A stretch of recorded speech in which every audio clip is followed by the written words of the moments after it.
Assalamualaikum warahmatullahi wabarakatuh. Pada hari ini, anak-anak, kita akan belajar tentang analisis struktur dan kebahasaan teks eksplanasi. Kompetensi dasar 3.2 menganalisis struktur dan kebahasaan teks eksplanasi. 4.2 memproduksi teks eksplanasi secara lisan atau tulis dengan memperhatikan struktur dan kebahasaan. Tujuan pembelajaran 3.2.1 menyebutkan bagian struktur teks eksplanasi. 3.2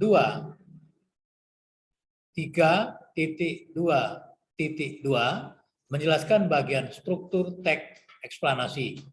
3.2.3 menentukan struktur teks eksplanasi. 3.2.4 menganalisis struktur teks eksplanasi. 3.2.5 menyebutkan ciri-ciri kebahasaan teks eksplanasi. 3.2.6 menjelaskan ciri-ciri kebahasaan teks eksplanasi. 3.2.7 menentukan perbedaan konjungsi eksternal dan konjungsi internal teks eksplanasi. 3.2.8 menganalisis ciri kebahasaan teks eksplanasi. 4.2.1 menyusun teks eksplanasi dengan memperhatikan struktur dan kebahasaan. Contoh teks eksplanasi pengangguran. 1. Bagian struktur teks eksplanasi. Teks eksplanasi memiliki struktur baku sebagaimana halnya jenis teks lainnya. Sesuai dengan karakteristik umum dari isinya, teks eksplanasi dibentuk oleh bagian-bagian berikut. 1. Identifikasi fenomena. Ini maksudnya mengidentifikasi sesuatu yang akan diterangkan. Hal itu bisa terkait dengan fenomena alam. Jadi identifikasi fenomena ini dia bisa fenomena alam, bisa juga fenomena sosial, fenomena budaya, dan fenomena-fenomena lainnya. 2. Penggambaran rangkaian kejadian. Memerinci proses kejadian yang relevan dengan fenomena yang diterangkan sebagaimana pertanyaan atas bagaimana atau mengapa. Bagaimana atau mengapa. A. Rincian yang berpola atas pertanyaan bagaimana akan melahirkan uraian yang tersusun secara kronologis. Jadi kalau bagaimana, dia akan melahirkan uraian secara kronologis. Kronologis itu maksudnya berurutan. Dalam hal ini, fase-fase kejadiannya disusun berdasarkan urutan waktu. Jadi kalau kronologis berdasarkan urutan waktu. B. Rincian yang berpola atas pertanyaan mengapa akan melahirkan uraian yang tersusun secara kausalitas. Jadi kalau pertanyaan mengapa itu akan melahirkan urutan-urutan kausalitas. Kausalitas itu maksudnya sebab akibat. 3. Ulasan atau review berupa komentar atau penilaian tentang konsekuensi atas kejadian yang dipaparkan sebelumnya. 2. Struktur teks eksplanasi. A. Pernyataan umum. Berisi statement umum tentang suatu topik yang akan dijelaskan proses keberadaannya.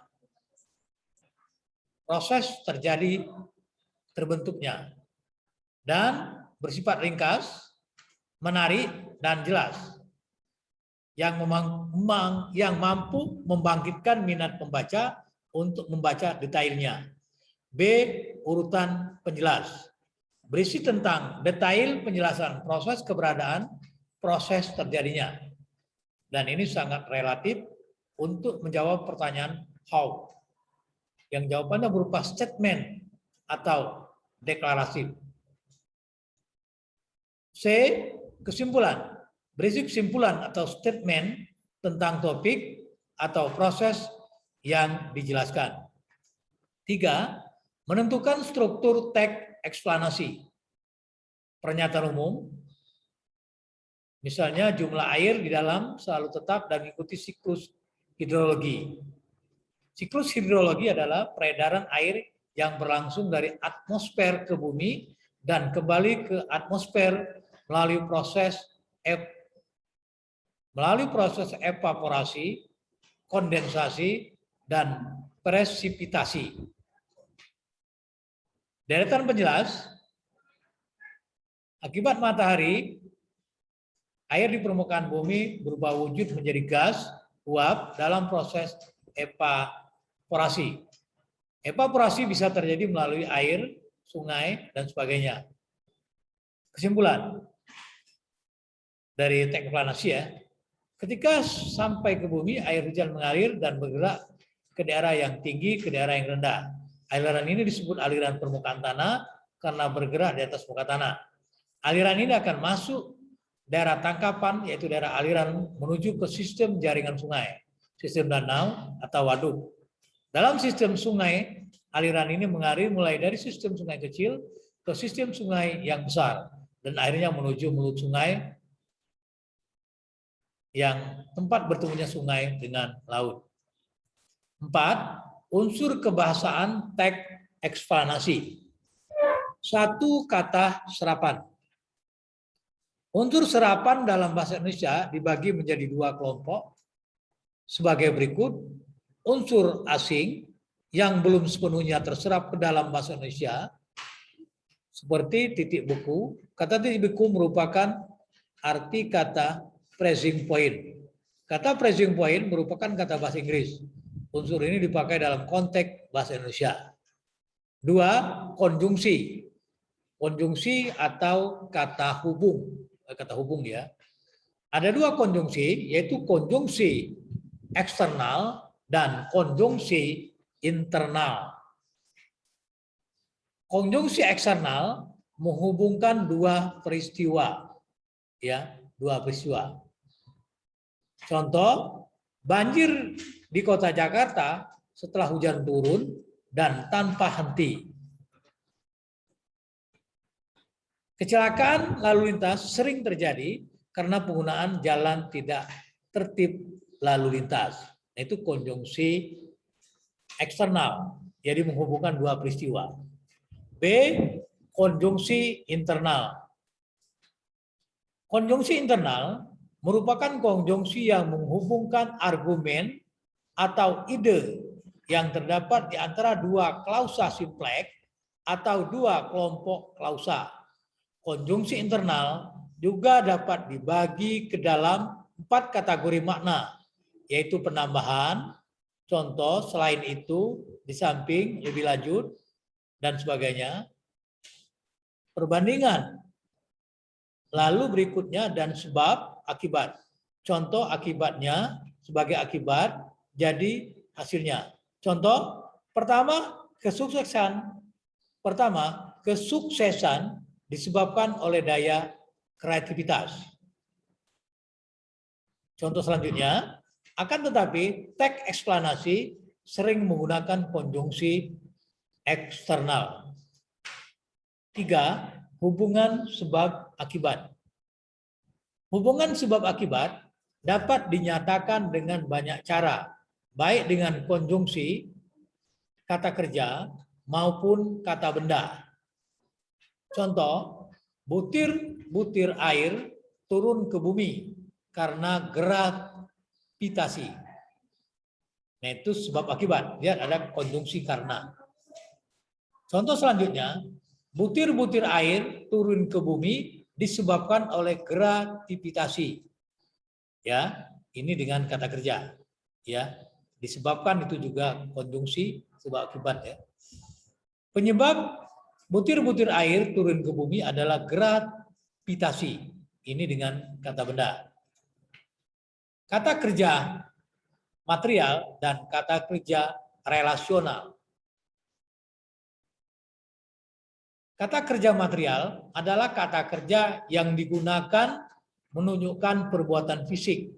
Jadi kata kerja material itu menunjukkan perbuatan fisik kita. Contoh, bergerak, terbentuk, terus melempar. Nah, itu kata kerja ya material. Jadi kata kerja fisik. Terus kata kerja relasional adalah kata kerja yang digunakan untuk menunjukkan sebab akibat. Jadi relasi itu sebab akibat, ya. Contoh akibat, konsekuensi, dengan demikian. Itu contoh kata kerja relasional. Relasi itu adalah hubungan. Dengan demikian, ya, konsekuensi dan sebagainya. 5. Analisis kebahasaan teks eksplanasi. Dengarkan, Pak bacakan. Ada beberapa faktor yang sangat mendasar menjadi penyebab terjadinya pengangguran. Pengangguran biasanya terjadi karena adanya kesenjangan antara pencari kerja dan kesempatan kerja. Pengangguran juga dapat disebabkan oleh adanya perubahan struktural dalam perekonomian. Perubahan ini menimbulkan kebutuhan terhadap tenaga kerja dengan jenis atau tingkat keterampilan yang berbeda. Sehingga kualifikasi yang dimiliki oleh pencari kerja tidak sesuai dengan tuntutan yang ada. Dan yang sering juga terjadi adalah pengangguran yang disebabkan oleh pemutusan hubungan kerja terhadap karyawan dan buruh. Pada paragraf di atas, analisis kebahasaan adalah 1. Unsur serapan, 2. Konjungsi eksternal, dan konjungsi internal. Unsur serapan contohnya kualifikasi dan faktor dari teks di atas tadi ya. Konjungsi eksternal sehingga, konjungsi internal atau dan. Demikianlah yang bisa Pak sampaikan. Mudah-mudahan ada manfaatnya, dan kalau ada yang kurang baik atau kurang lengkap, Pak mohon maaf, dan kepada Allah kita mohon ampun.